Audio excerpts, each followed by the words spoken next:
बिस्मिल्लाहिर्रहमानिर्रहीम।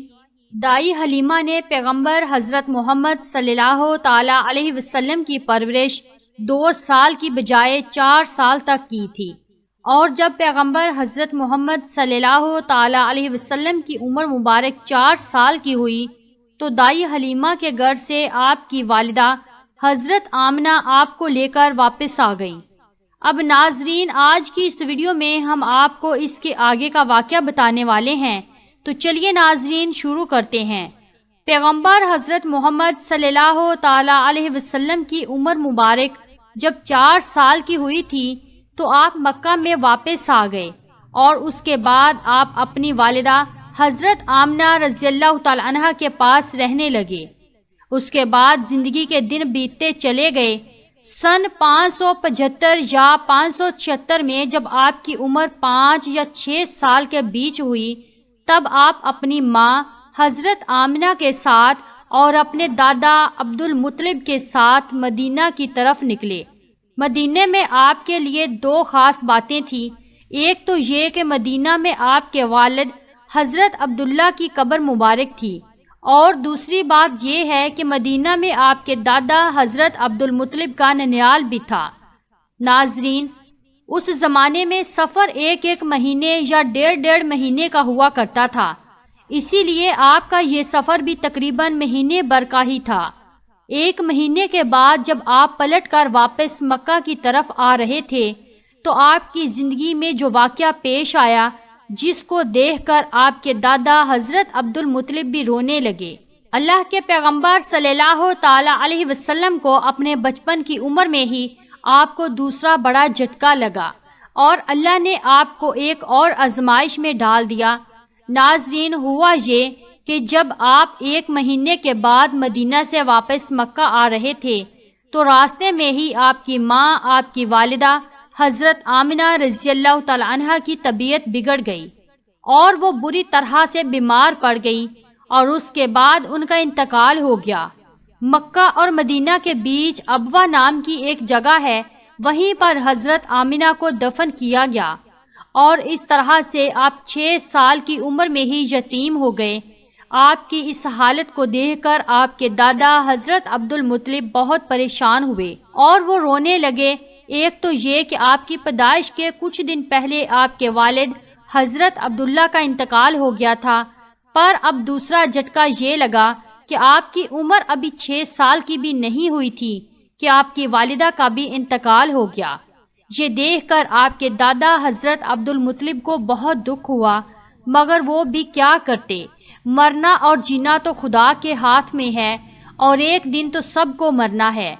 इसके बाद आपके दादा हज़रत अब्दुल मुत्तलिब आपको अपनी गोद में उठाए मक्का की तरफ चल पड़े, इस फिक्र के साथ, इस सोच के साथ कि आखिर इस मासूम से बच्चे के साथ ऐसा क्यों हो रहा है।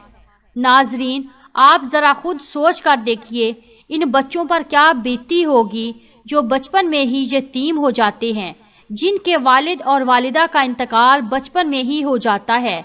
उसके बाद उन जैसे बच्चों को लोग धुतकार भरी नजरों से देखते हैं। फिर ऐसे बच्चों के साथ अच्छा बर्ताव भी नहीं किया जाता है, मगर आपके साथ अल्लाह की मदद थी, जैसा कि अल्लाह ने कुरान पाक में फरमाया है कि आपके यतीम होने पर अल्लाह की मदद आपके साथ थी।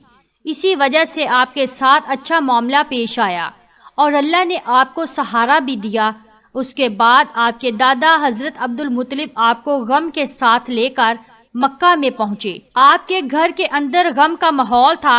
अबू तालिब जो आपके चचा थे, वो आपको इस हालत में देखकर रोने लगे। अबू तालिब आपको बहुत चाहते थे, और अब्दुल मुत्तलिब भी अपने बेटों से ज़्यादा और अपने सब पोतों से ज़्यादा अपने पैगंबर हज़रत मोहम्मद सल्लल्लाहु ताला अलैहि वसल्लम को चाहते थे। नाजरीन, हम आपको बता दें कि अब्दुल मुत्तलिब वो शख्स थे जो कुरैश के बहुत बड़े सरदार थे।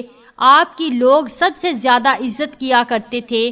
काबा की छाँव में उनके लिए एक ख़ास फर्श बिछाया जाता था, जिस पर सिर्फ वही अकेले बैठते थे, किसी दूसरे को उस पर बैठने की इजाज़त नहीं होती थी। अल्लाह के पैगंबर हज़रत मोहम्मद सल्लल्लाहु ताला अलैहि वसल्लम अभी छोटे थे। खेलते खेलते वहाँ पर आ जाया करते थे और आकर उस पर बैठ जाया करते थे। ان کے ساتھ ہی ساتھ یہ کہ ان کو اٹھا کر وہاں سے الگ بٹھا دیا جائے، لیکن عبد المطلب ان کو روکتے تھے اور کہتے تھے کہ یہ میرا پوتا ہے اور اسے بیٹھنے دو۔ پھر آپ کے دادا حضرت عبد المطلب آپ کے سر پر اور آپ کے پیٹھ پر ہاتھ پھیرتے اور آپ کو اپنے پاس بٹھا لیتے۔ ناظرین، کہنے کا مطلب یہ ہے کہ آپ کے دادا حضرت عبد المطلب کے دل میں آپ کے لیے محبت کوٹ کوٹ کر بری ہوئی تھی۔ آپ کی وہ ہر خواہش کا خیال رکھتے تھے، آپ کی ہر ضرورت کو وہ پورا کیا کرتے تھے، آپ کو کسی بھی طرح کی کوئی تکلیف نہیں ہونے دیتے تھے۔ وہ ہمیشہ آپ کو اپنے ساتھ رکھتے، اپنے ساتھ گھماتے پھراتے اور ہمیشہ آپ کو خوش رکھتے۔ ناظرین، ایسا کرتے کرتے دن گزرتے چلے گئے۔ اب آپ کی عمر مبارک 8 سال کی ہو گئی، مگر سوچئے اللہ کے نبی نے کیسی کیسی آزمائش سے گزر فرمایا اور اپنی زندگی کا سفر پورا کیا۔ اب آپ کی عمر 8 سال 2 مہینے اور 10 دن کی ہوئی تو ایک دن اچانک آپ کے دادا حضرت عبد المطلب کا بھی انتقال ہو گیا۔ مرتے وقت آپ کے دادا جی آپ کی پرورش کا ذمہ ابو طالب کو سونپ دیا۔ ابو طالب آپ کے سگے چچا تھے۔ ناظرین، ذرا سوچئے اس بچے پر کیا گزرتی ہوگی جس کے بچپن میں نہ تو ماں کا ساتھ ہوتا ہے اور نہ ہی باپ کا ساتھ، ایک دادا کا سہارا ہوتا ہے، وہ بھی آج چلے جاتے ہیں۔ اس کے بعد آپ کی پرورش کا ذمہ آپ کے چچا ابو طالب اٹھاتے ہیں۔ ناظرین، اس کے بعد ابو طالب نے آپ کو سہارا دیا، آپ کی ہر طرح سے حفاظت کی، آپ کی دشمنوں سے، تلوار سے، ہر طرح سے آپ کو محفوظ رکھا اور آخری سانس تک آپ کی مدد کرتے رہے۔ حالانکہ ابو طالب پیسے والے نہیں تھے، پھر بھی آپ کو کسی بھی بات کی کمی محسوس نہیں ہونے دی اور جس چیز کی خواہش کرتے تھے آپ اس کو پوری کر دیتے تھے۔ ناظرین، اس کے بعد دن گزرتے چلے گئے۔ ابو طالب جب بھی کسی سفر پر جاتے تو آپ پیغمبر حضرت محمد صلی اللہ تعالی علیہ وسلم کو اپنے ساتھ لے کر جاتے، کیونکہ اس زمانے میں سفر بہت لمبا ہوا کرتا تھا، ایک ڈیڑھ مہینے کا سفر ہوتا تھا، اور ابو طالب نہیں چاہتے تھے کہ معصوم سا بچہ جس کے نہ والد نہ والدہ کا سہارا ہے، نہ کوئی دادا کا سہارا ہے، اس کو کسی اور کے بھروسے چھوڑ کر جاؤں اور اس کو تکلیف ہو۔ ناظرین، ایک بار ابو طالب اپنے قافلے کے ساتھ ملک شام کی طرف تجارت کے لیے روانہ ہوئے۔ یاد رکھیے، پہلے عرب میں جو لوگ تھے، خاص کر کے قریش کے لوگوں کا کام یہ تھا کہ وہ ایک جگہ سے سامان خریدتے تھے اور دوسری جگہ پر لے جا کر اس کو بیچ دیتے تھے۔ اس طرح سے وہ لوگ